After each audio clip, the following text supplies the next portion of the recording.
कुंद कुंद आचार्य ने एक बात कही है, इतनी बढ़िया बात कही है, आप सोचिए। देखिए क्या कहते हैं, अणयाराणम वेज्जा वच्चम कुज्जा जहेह जानिच्चा। प्राकृत गाता है, गब्भब्बमेव मादा पिदुच्च जहतहा निरालसया। देखिए क्या कहते हैं, बोले अनगार मुनियों की, आरिका माताओं की, एल्लक शुल्लक की वैयावृत्ति कैसे करना चाहिए। तो कहते हैं ऐसी वैयावृत्ति करिए जैसे कोई माता, जैसे कोई पिता गर्भस्थ बालक की वैयावृत्ति सेवा सुरक्षा करते हैं। गब्भब्बमेव मादा, जैसे माता के गर्भ में कोई शिशु है तो गर्भस्थ बालक की सुरक्षा, उसका ध्यान वो माता कैसी रखती है। कितनी बढ़िया बात बताइए, ये रणसार की गाथा है। और उसमें कुंद कुंद आचार्य जैसे आध्यात्मिक जगत के शिरोमणि, कुंद कुंद देव को क्या माना जाता है, अध्यात्म जगत के शिरोमणि माना जाता है, समयसार के कर्ता। उन्होंने इतनी छोटी सी बात हमारे लिए समझाई, श्रावकों के लिए, कि आप साधुओं की वैयावृत्ति सेवा आहार कैसे कराओ। जैसे कोई माता अपने गर्भस्थ बालक का ध्यान रखती है। गर्भस्थ बालक ही क्यों कहा, 1 महीने का, 2 महीने का, जन्म के बाद वाली पोजीशन क्यों नहीं बताई। क्योंकि जन्म एक बार हो गया तो बहुत बड़ी समस्या से मुक्ति हो गई। सबसे ज्यादा असुरक्षा कहाँ है, गर्भ में। सबसे ज्यादा धोखा कहाँ है, गर्भ में। बाहर आने के बाद तो हम अब उसकी चाहे जैसी देखभाल कर सकते हैं, सेवा कर सकते हैं, ठंडी गर्मी से बचा सकते हैं, उसको भोजन बराबर करवा सकते हैं। इसलिए महीने, 2 महीने, 4 महीने के बालक की बात नहीं कही। कौन सी बात कही, गर्भस्थ बालक की सुरक्षा, उसकी सेवा, उसका ध्यान। एक माता और पिता भी, भले ही गर्भ धारणा माता करती हैं, किंतु उसके पिता भी उसका ध्यान पूरा पूरा रखते हैं। वैसे ही मुनियों की, आरिकाओं की, त्यागियों की सेवा कैसे करना, ऐसे ही सेवा करना। ये समझ लेना कि ये कोई जैसा कोई गर्भस्थ शिशु हो, इतना ध्यान उनका किसने रखना चाहिए, श्रावकों ने। और आप रखते हो इतना ध्यान, बोलते हाँ देख लेंगे, कई लोग हैं उनके पीछे, मैं नहीं हूं तो क्या रह जाएगा महाराज का काम। ऐसा आपने सोचा, ऐसा ही दूसरे ने सोचा, ऐसा ही तीसरे ने सोचा, तो फिर वो किसी का नहीं रहा, साधु संत किसी के नहीं रहे। क्योंकि सबने सोचा कि ये तो वो कर लेगा, वो कर लेगा, वो कर लेगा, और ऐसे में फिर कोई नहीं कर पाता है। हर श्रावक ने, हर गृहस्थ ने ये सोचना चाहिए कि ये मेरे त्यागी हैं, ये मेरे साधु संत हैं, ये मेरी माता जी हैं, ये मेरे व्रती और ब्रह्मचारी हैं, इन्होंने घर का त्याग किया है। तो हर घर का, हर गृहस्थ का, हर परिवार का ये जिम्मेदारी है, कर्तव्य है कि अब उनका ध्यान हमें रखना ही चाहिए। तो उनका ध्यान इस तरीके से रखें कि उनको किसी प्रकार की बाधा ना आए, उनके शरीर स्वास्थ्य में किसी प्रकार की कमजोरी ना आए, उनको कोई बीमारी नहीं हो जाए। ऐसी सेवा हमारे द्वारा उनकी होना चाहिए, है ना। कितनी बढ़िया बात बताई है। गर्भस्थ बालक के समान साधु संतों की सेवा और सुरक्षा हमारे लिए करना चाहिए।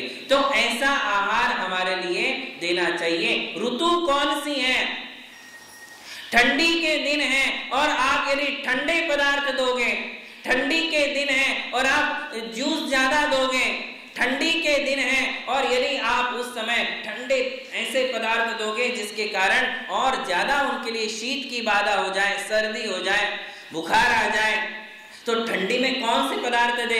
गर्म भी पदार्थ देना है तो कितने गर्म देना है, बहुत ज्यादा गर्मी पैदा करने वाले भी नहीं देना, किंतु उनका शीत से, ठंडी से बचाव भी होता रहे अंदर से, ऐसी पदार्थ हमारे लिए देना है।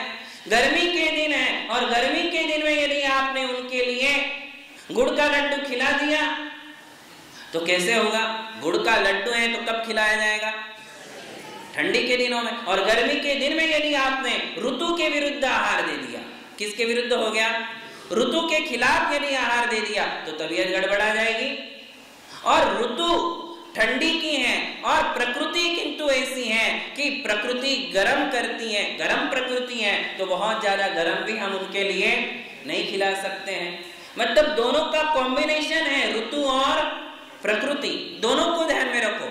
हम केवल ऋतु का ही ध्यान नहीं रख सकते, केवल प्रकृति का ही ध्यान नहीं रख सकते हैं, दोनों का ध्यान रखना पड़ेगा। गर्मी के दिन है और साधु की प्रकृति ही गर्म है, तो उस समय हमारे लिए कितना ज्यादा ठंडे पदार्थ शरीर के लिए पहुंच सकते वो पहुंचाना चाहिए। किंतु गर्मी के दिन में और साधु की प्रकृति शीत है, शीत प्रकृति है, तो उस समय अब कितना ठंडा दिया जाना चाहिए, कितना गर्म और कितना ठंडा दिया जाएगा, इसका ध्यान, इसीलिए विज्ञान गुण का है, कोई सामान्य बात नहीं है।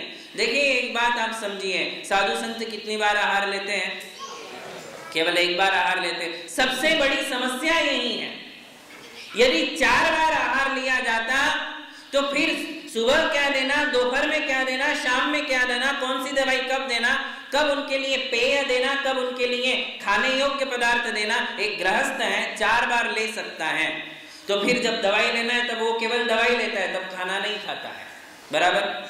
दोपहर में तो पेय पदार्थ ले लेता है, खाने के समय वो ज्यादा पेय पदार्थ नहीं लेता है, पीने के जो द्रव्य है। आप खाने के समय ज्यादा नहीं, क्योंकि आपको पता है अब पेट भर के खा लो, 2 घंटे बाद पानी पी लो अच्छे से, है कि नहीं? तो ये आपके साथ सुविधा है। दिगंबर जैन साधुओं के साथ ये सबसे बड़ी समस्या है कि उन्हें पानी भी एक बार लेना है, दूध भी एक बार लेना है, फ्रूट्स भी उसी समय, भोजन भी उसी समय। डॉक्टर्स लोग जब साधुओं को चेक करने आते हैं तो चकरा जाते हैं, वो सोचते हैं कि अब यहाँ हमारा दिमाग नहीं चलता है कि क्या किया जाए, क्योंकि वो सबसे पहले बोलते हैं कि ये दवाई 3 बार लेना है, तब उनको अपना श्रावक बोलता है भाई साहब ये दवाई नहीं चलेगी, ये तो एलोपैथी की है।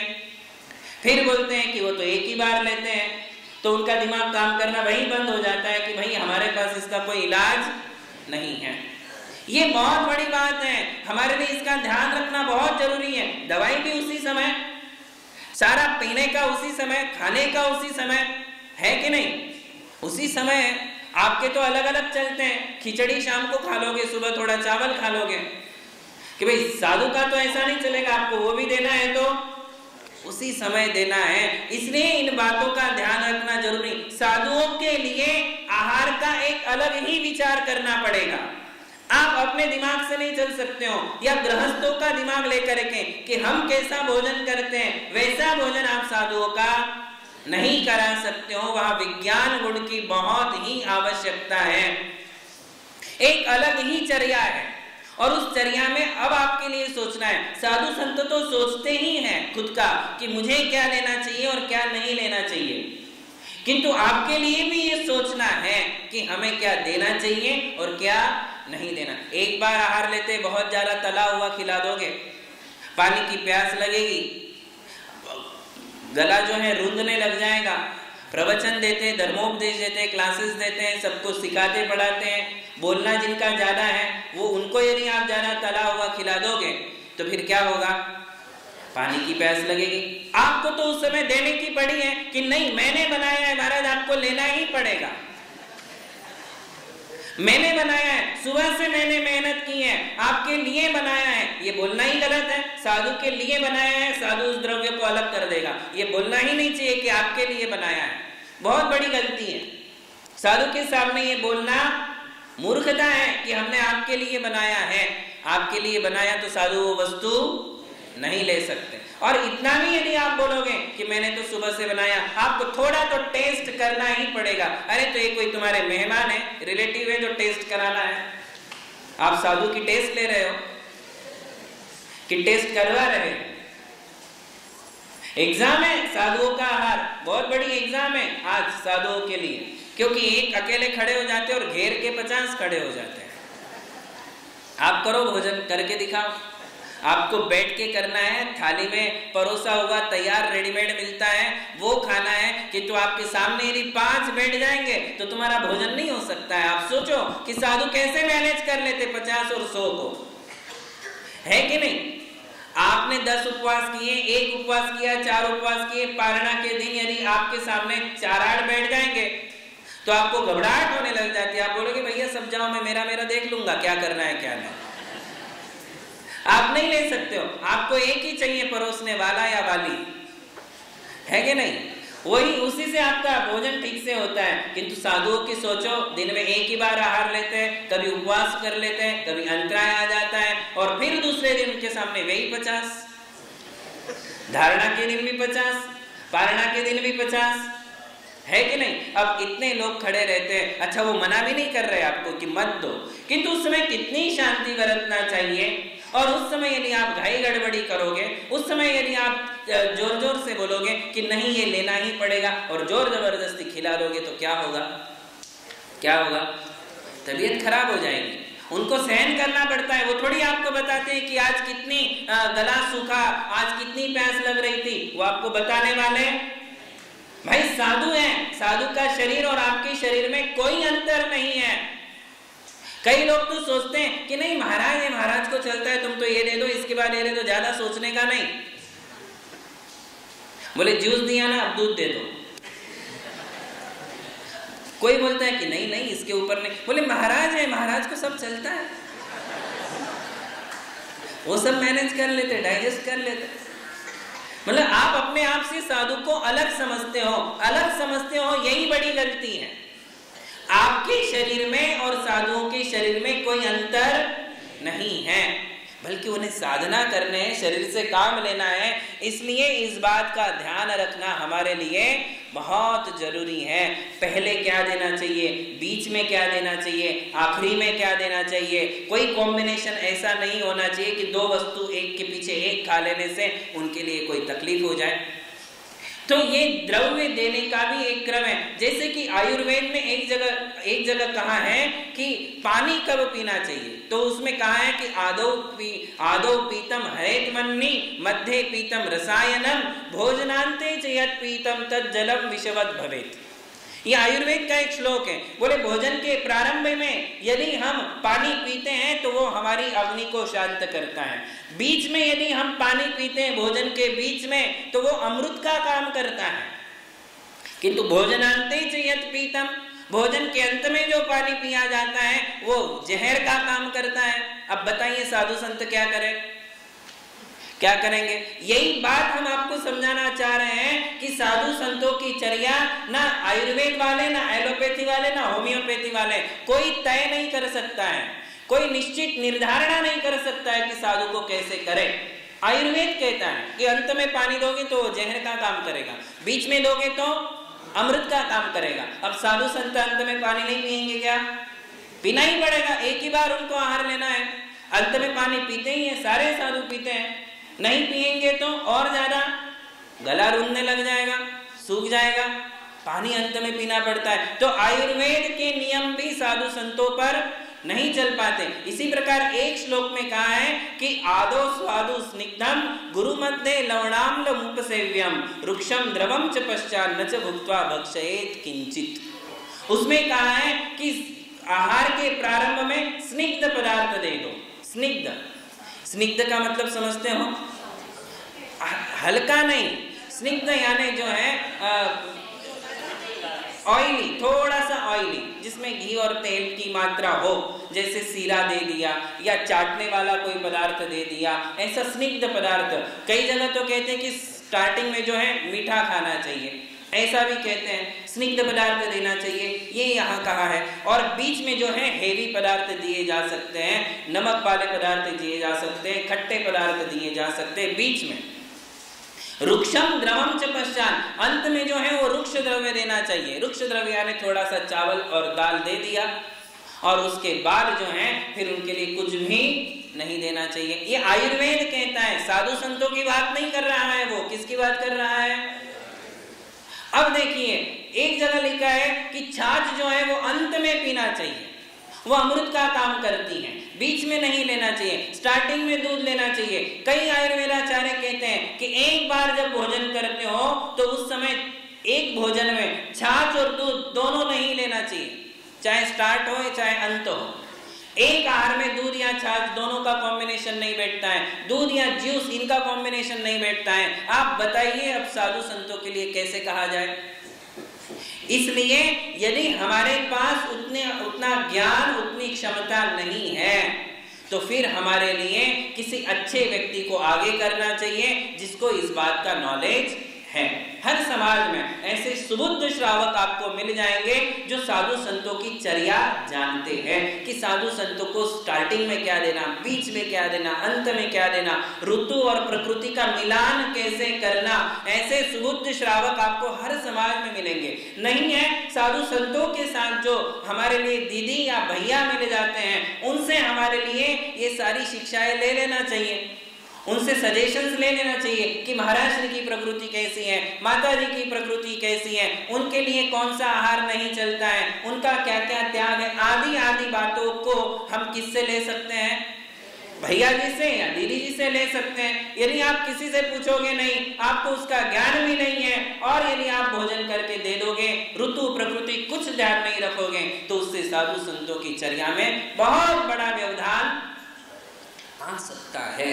इसलिए हमारे लिए द्रव्य कैसा देना चाहिए, भोजन कैसा देना चाहिए, इस बात पर बहुत गौर करना आवश्यक है। सभी लोग चौके लगाते हैं, करीबन लोग चौके लगाते हैं, घर में नहीं लगाते तो वहां जाकर लगाते हैं जहां साधु संत विराजमान होते हैं। आप सबको 12 महीने इस चर्या से गुजरना है, साधु संतों को आहार देना है। तो आहार विज्ञान, इसका ज्ञान सबने प्राप्त करना चाहिए कि हमारे लिए कौन सा आहार देना चाहिए। इस बात का तो ज्ञान नहीं है, सिद्धांत और अध्यात्म पढ़ने लग गए, समय सार पढ़ने लग गए।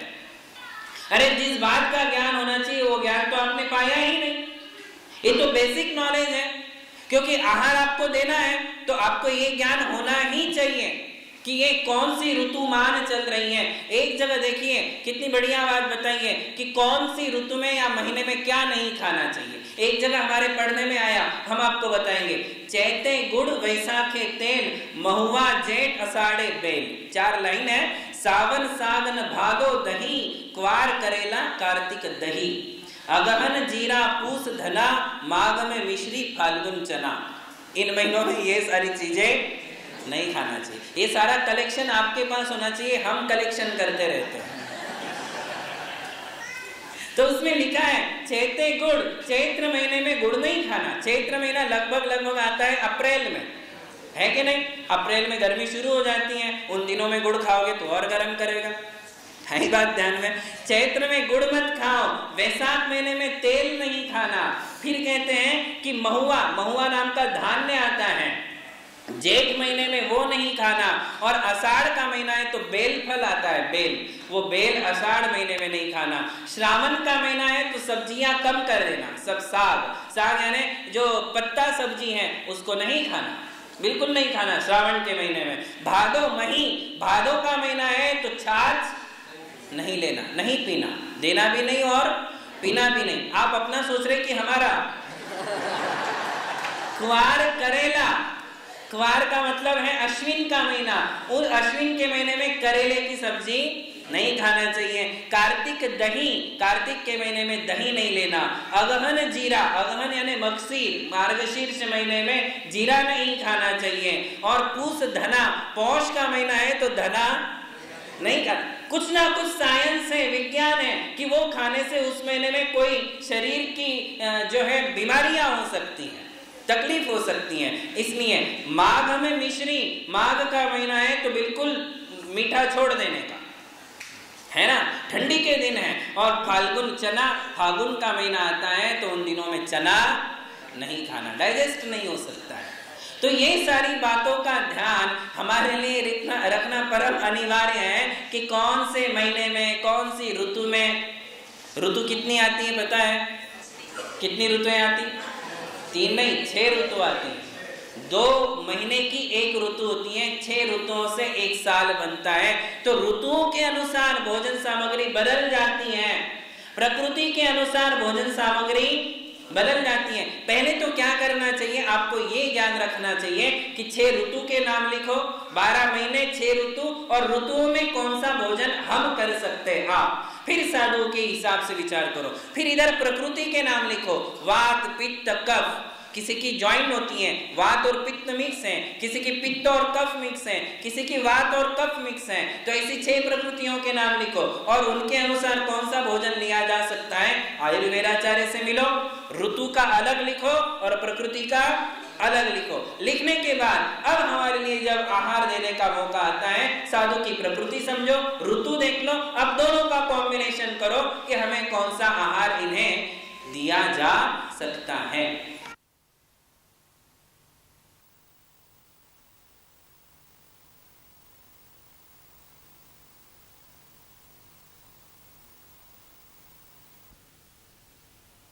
एक बार दिन में ले आहार खड़े अलग निज पान में। प्रकरण आहारदान का चल रहा है। विगत दिनों में हमने आहारदान से संबंधित अनेक प्रकार की चर्चाएं की थी।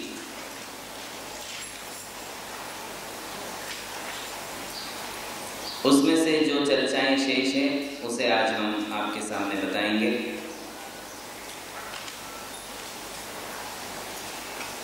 दान, दाता, विधि और द्रव्य आदि की चर्चा के पश्चात आज हमें ये जानना है कि दान का फल क्या है। तपोनिधियों को अर्थात तप ही जिनकी निधि है, तपस्या ही जिनकी संपत्ति है, ऐसे गुरुओं को आहार देने का क्या फल होता है, तो उस फल की चर्चा करते हुए स्वामी समंतभद्र रत्नकरंडक श्रावकाचार्य में कहते हैं, उच्चैर गोत्रम प्रणतेर भोगो दानाद उपासनाद पूजा भक्ते सुंदर रूपम स्तवनाद कीर्ति तपोनिधिषु। तपोनिधियों के विषय में जो हम नवदा भक्ति करते हैं, नवदा भक्ति पूर्वक जो उन्हें हम आहार देते हैं, उससे हमें क्या लाभ मिलता है, तो कहते हैं कि नवदा भक्ति के दरमियान जो हम उन्हें प्रणाम करते हैं, उच्चैर गोत्रम प्रणतेर, केवल प्रणाम करने मात्र से हमारे लिए उच्च गोत्र का बंध होता है। ये कोई साधारण उपलब्धि नहीं है। उच्च गोत्र की प्राप्ति हमारे हाथ में नहीं है, हमारे सोचने मात्र से उच्च गोत्र नहीं मिलता है। आज आप जहां बैठे हो वो इसलिए बैठे हो कि आपने उच्च कुल में जन्म लिया है। यदि कहीं ऐसे कुल में जन्म हो जाता जिस कुल में जैन धर्म की परंपरा का निर्वाह नहीं किया जाता है, तीर्थंकरों के शासन का जहां कोई सम्मान नहीं है, या निर्ग्रंथ दिगंबर गुरुओं के प्रति जिन कुलों में आस्था नहीं है, ऐसे कुल में यदि योगा योग से आपका जन्म हो जाता तो आज आप यहाँ बैठे नहीं होते। ये उच्च कुल में जन्म लेने का ही प्रभाव है या फल है कि आज आप आए दिन साधु संतों की वाणी सुन सकते हो, वीतराग भगवान के दर्शन, पूजन, अभिषेक आदि कर सकते हो, आहार दान दे सकते हो। यदि ये लाभ ना मिलता तो आप वाणी सुनने से भी वंचित रह जाते। उच्च गोत्र शब्द का अर्थ है ऐसा कुल जिन कुलों में तीर्थंकर भगवान की परंपरा का पालन किया जाता है, तीर्थंकरों के प्रति श्रद्धा रखी जाती है, जहां सात व्यसन नहीं होते हैं, जहां मिथ्यात्व नहीं होता है, जहां सज्जातित्व होता है, उसे उच्च गोत्र कहते हैं। ये उच्च गोत्र किससे मिलता है, तो कहते हैं केवल तपोनिधि साधु संतों के चरणों में प्रणाम करने मात्र से। आपकी कोई संपत्ति नहीं लगाई, केवल क्या करना है, प्रणाम। उच्चैर गोत्रम प्रणतेर, केवल साधु संतों के चरणों में जैसे ही दिगंबर मुद्रा सामने दिखती है, आंखें नम जाना चाहिए, सिर झुक जाना चाहिए, हाथ जुड़ जाना चाहिए, घुटने टिक जाना चाहिए। इतना करने मात्र से उच्च गोत्र का बंध होता है, केवल प्रणाम करने से।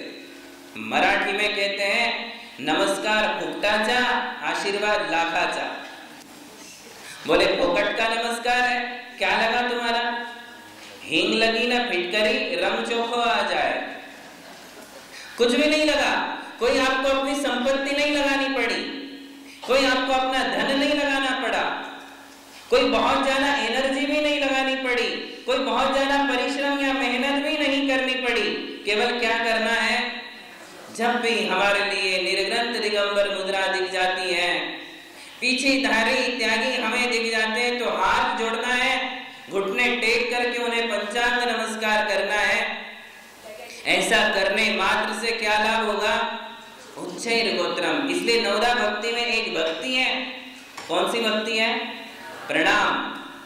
नवदा भक्ति में से एक भक्ति है और वो प्रणाम करने का ये फल है। तो आगे कहते हैं भोगो दानात, आगे कहते हैं कि फिर क्या होता है, बोले दान देने से, इन्हीं साधु संतों को दान देने से भोगों की प्राप्ति होती है। पंचेंद्रिय विषयों के सारे संसाधन हमारे लिए प्राप्त होते हैं। ये संसार का सुख है। भव्य जीव मोक्ष प्राप्त करने से पहले संसार के सारे सुखों की यात्रा करके पश्चात मोक्ष को प्राप्त करता है। ये उसका पुण्य है, ये उसका भाग्य है। क्योंकि जब तक संसार की रहने की अवधि समाप्त नहीं होती है, तब तक भव्य जीव, धर्मात्मा जीव अपना समय कहाँ निकालेगा, तो वो दुखों में नहीं निकालेगा, नरकों में नहीं निकालेगा, निगोदियां पर्याय में नहीं निकालेगा, जानवरों की पर्याय में नहीं निकालेगा। जब तक उसके संसार की कालावधि शेष है, तब तक वो अपना सारा समय स्वर्ग या मनुष्यों के सुखों में निकालता है। उसके बाद परंपरा से वो मोक्ष भी प्राप्त कर लेता है। तो यहाँ यही कह रहे हैं कि भोगो दानात, ये कहा गया कि दान देने से, आहार दान देने से हमारे लिए क्या मिलेगा, तो बोले भोग मिलेंगे, संसार के सारे सुख मिलेंगे, सुंदर पत्नी मिलेगी, अच्छा घर मिलेगा, अच्छे नौकर मिलेंगे, सब अनुकूल व्यवस्थाएं मिलेगी। ये भोग है, ये पुण्य का फल है। रयणसार में इसके लिए करीबन 10 से अधिक गाथाएं पढ़ने को मिलेगी। सुकुल सुरूव सुलक्षण सुमति सुशिक्षा सुगुण सुवर्ण सुचरितम सयलम सहानुभवणम सौवम जानन सुपत्त दान फलम। कितनी बढ़िया बात कही। सुपात्र दान को फल देने से क्या मिलता है, तो कुंद आचार्य कहते सुकुल, जो अभी अभी कहा उच्च कुल, सुरूप यानी अच्छा रूप, सुंदर रूप मिलता है, सुलक्षण अच्छे लक्षण शरीर में प्रकट होते हैं, जहां तिल होने चाहिए, जहां मत्स्य होने चाहिए, और अच्छे लक्षण जिसे कहते हैं जो महापुरुषों के शरीर पर प्रकट होते हैं, ऐसे अच्छे लक्षण उस धर्मात्मा के लिए शरीर में प्राप्त होते हैं।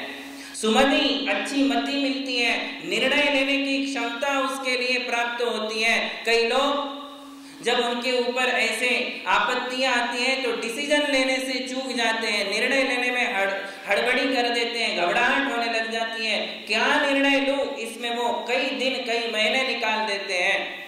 किंतु जो लोग इस प्रकार सुपात्र दान करते हैं, मुनियों की भक्ति करते हैं, उन्हें सुमति की प्राप्ति होती है, निर्णय लेने की क्षमता मिल जाती है, वो निर्णय लेने में चूक नहीं करते हैं, तुरंत डिसीजन लेते हैं और सही डिसीजन ले लेते हैं।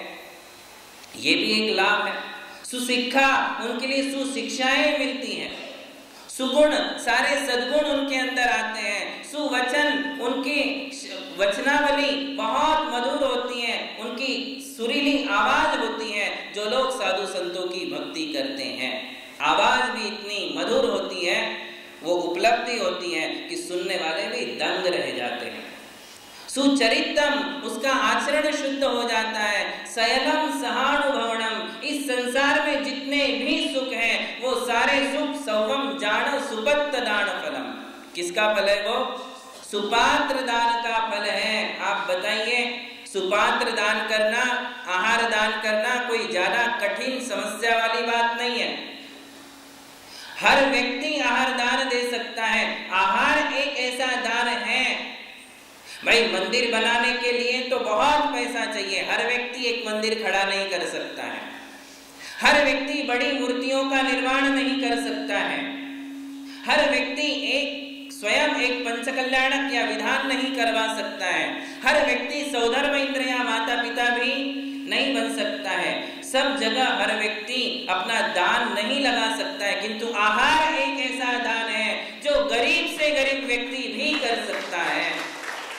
उसके लिए जरूरी नहीं कि बहुत धनाढ्यता हो, बहुत श्रीमंती हो, अरे अच्छे अच्छे श्रीमंत और धनाढ्य लोग रह जाते हैं, वो अपनी संपत्ति का सदुपयोग आहार दान में नहीं कर पाते हैं।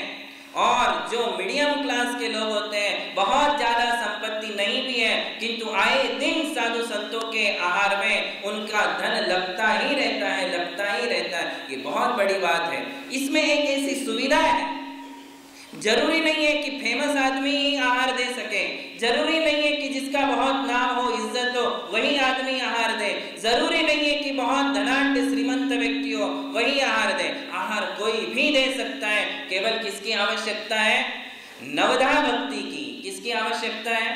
नवधा भक्ति की। बहुत ज्यादा संपत्ति की आवश्यकता भक्ति की आवश्यकता है। और इस प्रकार से जो दान देते हैं, भोगो दानात्, उन्हें संसार के सारे भोग देखने को मिलते हैं। ये बात अलग है कि भोगों में वो रचते पचते नहीं है, भोगों में बहुत ज्यादा आसक्ति नहीं है, किंतु उन्हीं लोगों के लिए सबसे ज्यादा भोग प्राप्त होते हैं जो साधु संतों की बहुत भक्ति करते हैं। संसार का कोई भी सुख उसे कम नहीं पड़ता है, सारे सुख उसको देखने को मिलते हैं। चाहे वो निरोगी काया हो, जो 7 सुख माने गए, प्रथम सुख निरोगी काया, दूजी हो घर में माया, तीजी हो सुलक्षणा नारी, चौथा पुत्र हो आज्ञाकारी। ये जो सारे सुख माने गए हैं, वो सारे सुख उसको देखने को मिलते हैं। ये सुपात्र दान का फल है। ये मैं नहीं कह रहा हूँ, ये रत्नकरंडक श्रावकाचार्य जी का बहुत ही सुंदर पद्य है। उपासना पूजा, उपासना करने से उसकी पूजा होती है, खुद की पूजा होती है। पूजा करते हैं, उसका सम्मान, उसका यश बढ़ जाता है। उसके लिए जहां जाओ वहां सम्मान मिलता है। नहीं मांगने पर, नहीं चाहने पर भी लोग उसका सम्मान करते हैं जो साधु संतों की उपासना करते हैं। उपासना शब्द का अर्थ हमने देखा कि क्या कह रहे हैं, तो उपासना का अर्थ कहा कि नवदा भक्ति करना ही उपासना है। साधु संतों की नवदा भक्ति जो करते, आहार दान के पहले जो हमने सीखा, पड़गाहन करना, उच्चासन देना, पाद प्रक्षालन करना, पूजन करना, प्रणाम करना, मन वचन काय और आहार जल की शुद्धि का ध्यान रखना, ये नवदा भक्ति करना ही साधु की उपासना है। और उपासना से क्या होता है? उसका सम्मान, उसका गौरव दिग दिगंत में फैलने लग जाता है। जहां जाते हैं वहां अपने आप उसकी पहचान हो जाती है। उसे अपनी पहचान देनी नहीं पड़ती है, उसे अपनी पहचान किसी से करवानी नहीं पड़ती है, वो खुद अपनी पहचान बन जाता है, उसका सम्मान होता है। जहां जाएगा वहां लाभ होगा, सम्मान होगा। ये उपासना का फल है। भक्ते सुंदर रूपम, और कहते हैं कि क्या फल है, तो बोले भक्ति मन ही मन जो साधु संतों के प्रति अच्छा विचार करते हैं, उनके गुणों का विचार करते हैं कि हमारे साधु कितने त्यागी हैं, कितने तपस्वी हैं, कितना अपने आत्म संयम को रखते हुए चलते हैं, मन को वश में करके चलते हैं, इंद्रियों की दास्ता को नहीं स्वीकार करते हैं, पैदल ही चलते हैं, कैशलोच ही करते हैं। इन सारे गुणों का विचार करना, मन ही मन बार बार ऐसा विचार करना, साधु संतों का ध्यान करना, साधु संतों का विचार करना, ये करने को भक्ति कहते हैं। और उसका क्या फल है? मन ही मन जो भक्ति की जाती है, गुणों की जो चिंतन किए जाते हैं, उसका फल है कि उसे सुंदर रूप की प्राप्ति होती है। ब्यूटी पार्लर का ध्यान करने से सुंदर रूप मिलने वाला नहीं है, मेकअप करने से सुंदर रूप मिलने वाला नहीं है। 1000, 10,000, लाख रुपया खर्चा कर दो, किंतु उससे कोई सुंदर रूप मिलने वाला नहीं है। आकार जो मिला है वो आकार बदलने वाला थोड़ी है। नाक का शेप बदल जाएगा, ब्यूटी पार्लर में जाने से आंखों का आकार बदल जाएगा। बताइए आप, क्या मेकअप करने से तुम्हारे चेहरे का आकार बदलता है? आंख कान का आकार बदलता है? वो आकार तो बदलने ही वाला नहीं है। जो आकार है उसको आप नहीं बदल सकते हो, उसे बदल सकती है तुम्हारी भक्ति। जो साधु संतों के प्रति गुणानुराग है, गुणों का चिंतन है, इसी जन्म में, मैं अगले जन्म की बात नहीं कर रहा हूं, जो लोग कई महीने कई वर्षों से साधु संतों की भक्ति करते हैं, वो नहीं होने पर भी सुंदर दिखने लग जाते हैं। लोग उनके साथ बात करना चाहते हैं, लोग उनके साथ बैठना चाहते हैं, लोग उनके साथ प्रीति करते हैं। उनके प्रति सबके अच्छे भाव हो जाते हैं, वो नहीं भी होंगे सुंदर तो भी सुंदर दिखने लग जाते हैं। ये भक्ति का रूप है। और फिर अगले जन्म में तो वो बहुत ही सुंदर रूप को प्राप्त करते हैं। भक्ते सुंदर रूपम, ज्यादा मेंटेनेंस करने की जरूरत नहीं है। भक्ति को मेंटेन करो। किसको मेंटेन करना? हम शरीर के मेंटेनेंस में लगे, चेहरे के मेंटेनेंस में तो अपना पूरा आधी जिंदगी उसमें निकाल देते हो, चेहरे के मेंटेनेंस में, और भक्ति का मेंटेनेंस करते ही नहीं हो। तो साधु संतों की केवल भक्ति करो, करते जाओ करते जाओ करते जाओ, चेहरे पर एक गजब कांति झलकेगी, तेज आ जाएगा, अपने आप वो तेज आपके चेहरे पर दिखने लग जाएगा, सौंदर्य प्रकट हो जाएगा। ये आचार्यों की वाणी है। भक्ति सुंदर रूपम स्तवनात् कीर्ति। और आखिरी की बात कहते हैं कि स्तवन करने से कीर्ति मिलती है। स्तवन का अर्थ क्या है? भक्ति का अर्थ है मन ही मन उनके गुणों का विचार करना, और स्तवन का अर्थ है कि शब्दों से उच्चारण करना, शब्दों से बोलना कि आप धन्य हो, आप त्यागी हो, आप तपस्वी हो, आप जैसा संयम हमारे लिए भी प्राप्त हो। इस प्रकार वचनों से उनकी स्तुति करना, इसे क्या कहते हैं? स्तवन कहते हैं। कहते ना, गुरु आचारज उपजाय साधु तन लगन रतन त्रय निधि अगाध संसार देह वैराग्य धार निर्वांछित पे शिव पद निहार। ये ऐसा बोलना, इसे क्या कहते हैं? स्तवन। जयमाला, जयमाला भी वही है। जयमाला का मतलब भी स्तुति है, उनके गुणगान है। तो इस प्रकार से मुख से उनकी स्तुति करते रहना। शब्दों का प्रयोग स्तुति में करो, अक्षरों का प्रयोग स्तुति में करो। जितनी ज्यादा स्तुति करोगे उतनी ही कीर्ति तुम्हारी अजर और अमर हो जाएगी। साधु संतों के स्तवन का ये फल है। तपोनिधिषु, तपोनिधियों के बारे में इस प्रकार की जो हमारी सोच है, हमारे जो व्यवहार है, हमारी जो उनके प्रति श्रद्धा, आस्था और निष्ठा है, आराधना है, वो हमारे लिए संसार के सारे अच्छे अच्छे फलों को देती हैं। बदनामी किसे अच्छे लगती है? बताओ तो। बदनामी अच्छी लगेगी? आपने यदि कोई गलत काम भी किया है तो भी आपको अपनी बदनामी सहन नहीं होती है। फिर जिसने गलत काम नहीं किया हो उसकी बदनामी होने लग जाए तो और कितना बुरा लगता है कि नहीं? जब बदनामी बुरी लगती है तो हमारी कीर्ति किसको अच्छी नहीं लगेगी? लोग हमारा नाम लें, लोग हमारी प्रशंसा करें, सब जगह हमारा नाम हो रहा हो, ये भी एक संसार का सुख है। ये भी पुण्य कर्म के उदय से मिलती है। यश कीर्ति नाम कर्म के उदय से हमारा यश और कीर्ति चारों दिशाओं में फैलती है, और वो यश कीर्ति मिलती है तपोनिधि साधु संतों की स्तुति करने से, भक्ति करने से। इसलिए रत्नकरंडक में कहा गया कि तपोनिधियों को, साधु संतों को हमारे लिए हमेशा दान देते रहना चाहिए, भक्ति करते रहना चाहिए। और एक बात उन्होंने कही, क्षितिगतमिव वट बीजम पात्रगतम दान मल्पमपि काले फलति छाया विभवम बहुफलमिष्टम शरीरभृताम। ये गाथा है, और उसमें उन्होंने कहा कि जैसे क्षितिगत में जमीन में बड़ का बीज यदि चला जाता है, थोड़े से बड़ के बीज यदि जमीन में डाल दिए तो क्या हो जाता है? वो बड़ का पेड़ कितना फैल जाता है, लंबा चौड़ा हो जाता है, सघन छाया उसके ऊपर हमारे लिए मिलती है। जैसे बड़ के बीज बोने से ये फल मिलता है, वैसे पात्रगतम, सत्पात्रों के हाथ में यदि दानम, आपका दान, आपका आहार, आपके धन के द्वारा संचित बनाया गया आहार यदि पात्रों के हाथ में जाता है, अल्पमपि, कितना दिया इसका कोई महत्व नहीं है। अल्पमपि, कितने आइटम आप चौके में बनाते हो इसका कोई महत्व है ही नहीं। जो महिलाएं इस होड़ में लगी रहती हैं कि कितना बनाना है, कितना बनाना है, कई महिलाएं जो है कंपटीशन में उतर जाती हैं कि उसके चौके में इतना बनता है तो मेरे चौके में उससे एक कम बनना ही नहीं, 19 का 21 होगा किंतु 18 नहीं होगा। ये होड़ क्या काम की है?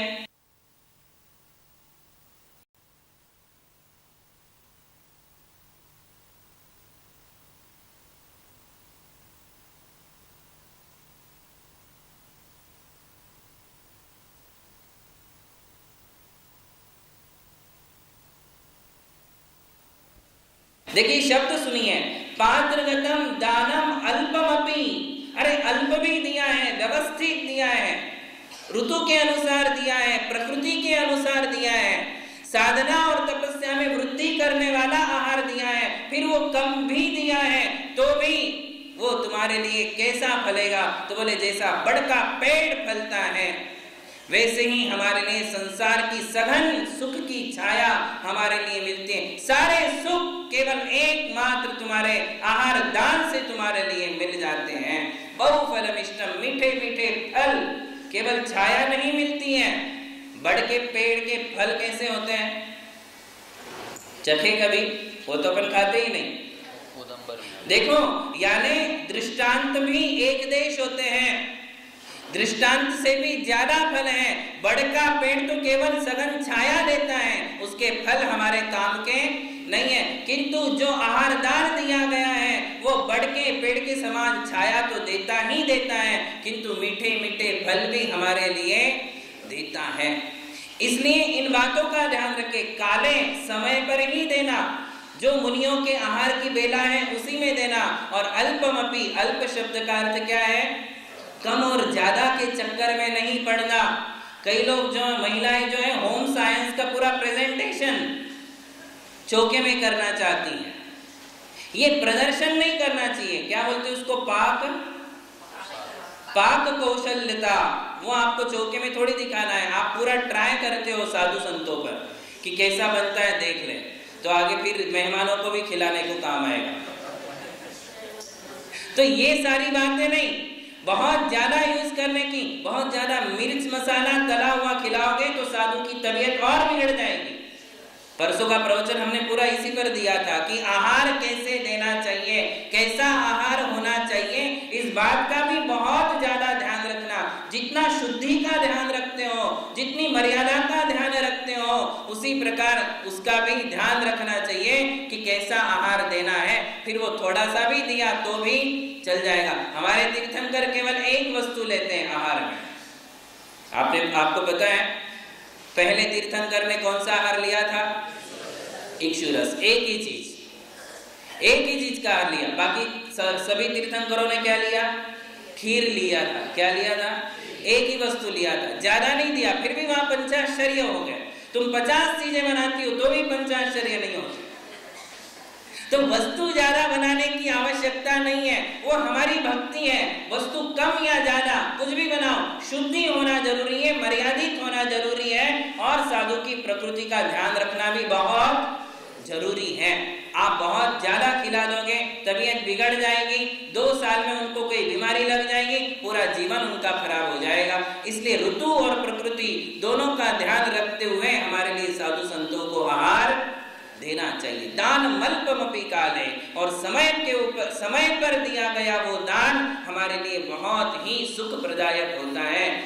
रयणसार में और एक बात बताई कि साधु को आहार दान देने का क्या फल है, तो उसमें उन्होंने एक सूचना भी दी है। देखिए गाथा बताता हूँ। जो मुनि भूतव शेषम भुंजति सो भुंजते जिणुदिठम संसार सार सोखम कमसो निर्वाण वर सोखम। कितनी बढ़िया बातें 2 लाइन में बता दी।